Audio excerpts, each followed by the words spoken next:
هل نحن رب لا إله إلا الله محمد.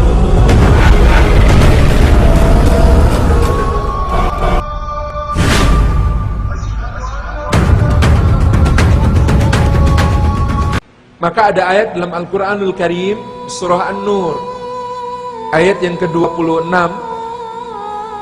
yang kemudian sering disampaikan untuk menggambarkan betapa yang namanya jodoh, suami dan istri, itu sudah selayaknya memang sepadan.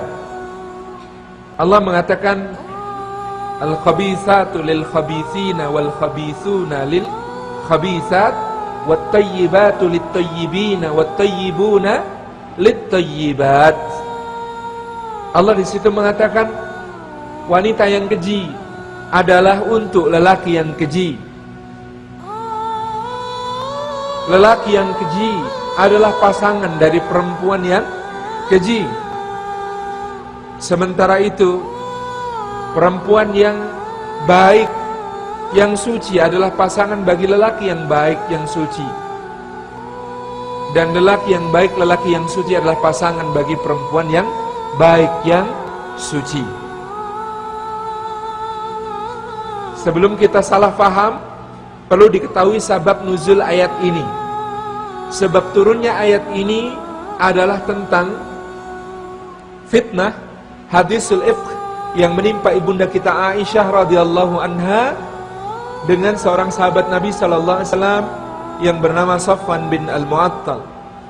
Kisahnya dalam satu peperangan Nabi sallallahu alaihi wasallam bergerak bersama pasukan beliau dan mengajak ibunda kita Aisyah ikut serta. Di dalam perjalanan ini Aisyah meminjam untuk perhiasannya sebuah kalung milik kakandanya, milik kakak perempuannya, yaitu Asma binti Abi Bakar. Kalung ini kalung yang indah dan dijadikan hiasan oleh Aisyah, pinjam kepada kakaknya. Ketika perjalanan pulang, rombongan Nabi SAW beristirahat di satu tempat berkemah. Kemudian Aisyah pada malam itu menghendaki pergi ke khala, pergi ke tempat di mana orang menyisihkan diri dari tempat ramai, sepi untuk buang air kecil atau buang air besar. Maka Aisyah pergi ke tempat tersebut dan dia melepas kalungnya. Setelah selesai menuntaskan apa yang kemudian menjadi keperluannya, dia kembali ke perkemahan. Baru dia ingat di perkemahan bahwa kalungnya ketinggalan. Kemudian dia kembali untuk mengambil kalung itu, dan tanpa disadarinya mencari-cari kalung itu tidak cepat, cukup lama, sehingga ketika dia kembali kepada rombongan Nabi SAW, ternyata rombongan Nabi SAW sudah berangkat. Sekedup Aisyah yang biasanya di mana beliau beristirahat di situ, yang sekedup ini tinggal diangkat, diletakkan di atas unta, itu sudah tidak ada. Jadi ini gambaran waktu itu ibunda kita Aisyah radhiyallahu anha, itu ya, para sahabat yang mengangkut sekedup tidak bisa membedakan ada orangnya atau tidak.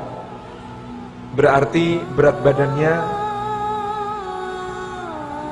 tidak terlalu berlebihan, sehingga para sahabat yang ngangkut sekedup itu nggak bisa merasakan ini ada orangnya apa enggak gitu. Dinaikkan ke unta dan berangkat, mereka tidak menyadari bahwa Aisyah masih ketinggalan. Aisyah kembali ke tempat perkemahan dan dia kaget karena rombongan sudah pergi, tempat itu sudah sangat sepi. Tidak ada pilihan lain, dia menunggu di tempat itu sambil berselimutkan kain kerudungnya, menunggu barangkali ada di antara sahabat Rasulullah yang kembali untuk meronda. Maka ada yang ketinggalan atau tidak. Benar, ternyata yang meronda adalah Safwan bin Al-Mu'attal. Dan Safwan ini sejak di Makkah sudah mengenal keluarga Abu Bakar As-Siddiq. Dikatakan Aisyah, Safwan sudah mengenalku bahkan sebelum ayat hijab turun. Jadi sangat mengenali Aisyah. Maka kemudian Safwan berkata, Inna lillah, istri Rasulullah SAW ketinggalan. Kemudian Safwan ini menderumkan untanya, dia berhentikan unta itu di dekat Aisyah radhiyallahu anha, kemudian dia menepi ke arah lain, menghadap ke arah lain. Kemudian dia berkata, wahai ummul mukminin, naiklah. Ini adabnya lelaki Arab yang sopan pada saat itu. Kalau dia mempersilahkan seorang wanita untuk naik ke atas unta, dia menghadap ke arah lain. Kenapa? Karena dikhawatirkan ketika naik ke atas punggung unta, seorang wanita bisa terbuka bagian bawah kainnya. Maka dia menghadap ke arah lain.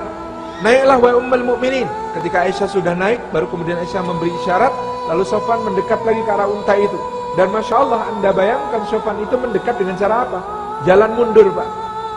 Jalan mundur, mendekat ke arah unta itu, jalan mundur, meraih tali kekang untanya, kemudian membawa unta itu untuk menyusul kepada Nabi SAW. Menyusul kepada Nabi SAW ternyata baru tersusul setelah pagi tiba. Jadi waktu itu Rasulullah berangkat di malam hari, baru tersusul setelah pagi tiba ketika rombongan Nabi SAW sudah berada di satu tempat untuk juga beristirahat lagi. Melihat Aisyah datang bersama Sofwan, orang-orang munafik beraksi. Kata mereka, oh ya pantas, suaminya kan udah tua, nih yang muda nih gitu.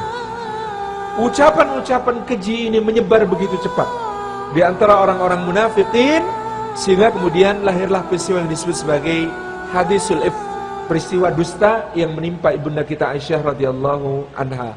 Jadi peristiwa dusta ini, tuduhan yang sangat keji ini terjadi dan dijelaskan oleh Allah Subhanahu wa taala di dalam surat Nur dengan penjelasan yang sangat gamblang. Di antara pembelaan yang diturunkan Allah kepada ibunda kita Aisyah radhiyallahu anha adalah ayat ini. Surah An-Nur ayat ke-26 di mana Allah mengatakan perempuan keji itu untuk lelaki keji, lelaki keji untuk perempuan keji. Lelaki suci pasangannya perempuan suci pasangannya lelaki suci. Maknanya orang-orang Quraisy, orang-orang Muhajirin, orang-orang Ansar dan orang-orang munafikin harus berpikir ulang tentang tuduhan kepada Aisyah. Karena tuduhan kepada Aisyah ini berarti juga tuduhan kepada suaminya.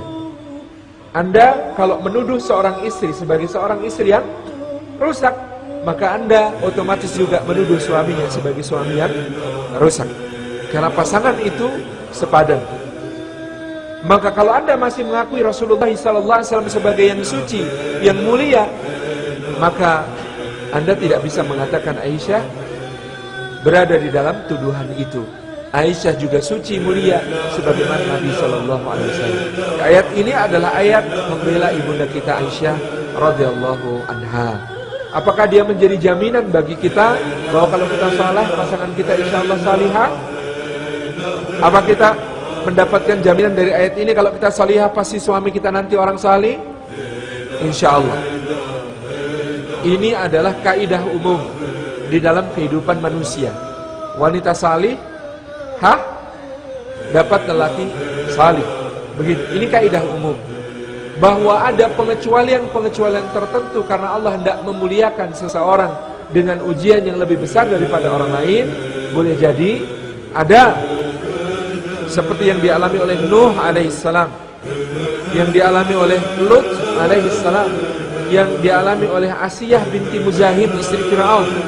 Ini semua adalah kejadian-kejadian khusus, istimewa, tidak banyak terjadi, dan ia adalah pengecualian untuk memuliakan orang-orang tertentu. Jadi kaidah umumnya kalau salih, insya Allah dapat salihah. Kalau pura-pura salih, insya Allah dapat yang pura-pura salihah. Itu sudah kaidahnya. Maka jangan merasa salih, karena yang merasa salih biasanya salah. Lebih baik merasa salah, karena yang merasa salah biasanya salih. Apalagi kalau jadi ikhwan datang kepada seorang wali dari seorang perempuan, kemudian bawa hadis, apabila datang kepadamu seorang lelaki yang kamu ridhai agama dan akhlaknya, lalu tidak kamu nikahkan dengan putrimu, maka akan timbul fitnah besar di muka bumi. Nah, kalau laki-laki datangnya ke mertua, calon mertua, sudah pakai hadis ancaman begini, kemungkinan tidak salih, kemungkinan tidak salih. Karena yang salih tidak akan mengaku-ngaku diridhoi agama dan akhlaknya.